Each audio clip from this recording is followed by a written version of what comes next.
Here are some of my favorite knee and belly escapes.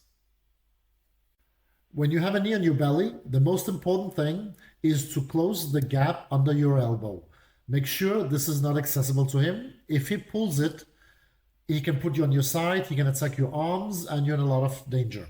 So we close the gap and we just block the knee with our hands. Now, the easiest way to get out is to block the knee and just turn your hips. So it's very important we do not push, we just block it, close the elbow gap, and switch your hips. One more time.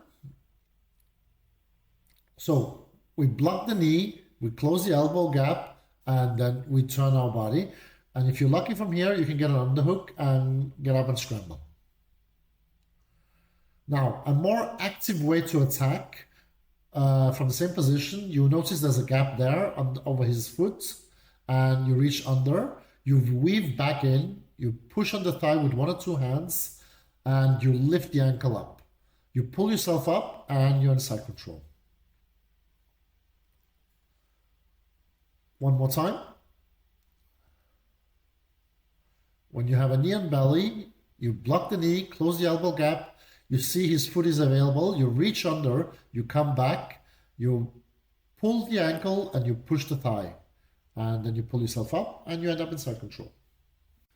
Another great way to get out of the knee and belly, if you don't have access to the heel or you don't want to use that, is to push with your knee on your opponent's butt. So to get a good push, you basically do a little hip bump first, and then you extend the knee and push with that. You turn around, grab the knee, and get a knee pick, scramble, push through, and get into side control.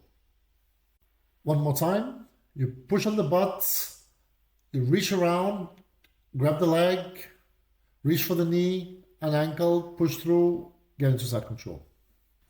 And now for my absolute favorite, if he has his hand on your shoulder and on your hips, control his wrist and put your knee inside, open your knee to the outside, and get up with him as he rolls, and you're going to end up straight in side control.